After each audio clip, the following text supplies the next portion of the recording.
45 ભારતીયોના મૃતદેહો આજે ભારત આવશે। કુવૈતથી ભારત આ મૃતદેહો લાવવામાં આવી રહ્યા છે। કુવૈતથી મૃતદેહો લઈને ઇન્ડિયન એરફોર્સનું એરક્રાફ્ટ રવાના થયું છે। વિદેશ રાજ્યમંત્રી કીર્તિવર્ધન પણ એરક્રાફ્ટમાં સવાર છે। કુવૈત અગ્નિકાંડમાં 45 ભારતીયો મોતને ભેટ્યા હતા। સંવાદદાતા જય ફોન લાઈન પર છે। જય, જે પ્રમાણે કુવૈતમાં જે ઘટના બની હતી દુર્ઘટના અને એ અગ્નિકાંડમાં 45 ભારતીયોના મૃત્યુ પણ થયા છે। 45 ભારતીયોના મૃતદેહ આજે ભારત આવી રહ્યા છે। એ જાણવા માંગીશું કે જે આ 45 લોકો છે એ કઈ જગ્યાનો હોવાનું સામે આવ્યું છે। મોટા ભાગના લોકો ભારતમાં કઈ જગ્યાએ સ્થાયી છે? તો કુવૈતના જે મંગાબ શહેર છે તેની અંદર ગુરુવારના રોજ બિલ્ડિંગમાં ભીષણ આગ લાગી હતી અને ભીષણ આગની અંદર 49 લોકોના મોત થયા હતા, જેની અંદર મહત્વ કહી શકાય કે 45 લોકો છે તે મૃતકોમાં 45 લોકો ભારતીય શ્રમિકો હોવાનું સામે આવ્યું હતું અને અન્ય જો કહી શકાય કે 49 લોકો જેટલા ગંભીર ઇજાગ્રસ્ત થયા હતા।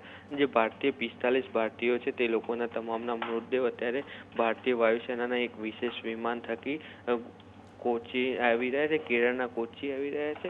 અને ત્યારે મહત્વની વાત એ કહી શકાય કે આમ જે મૃતકો છે તેની અંદર સૌથી વધુ 23 કેરળના હતા, 7 તમિલનાડુના હતા, 2 આંધ્રપ્રદેશ, 2 ઓડિશાના રહેવાસી હતા।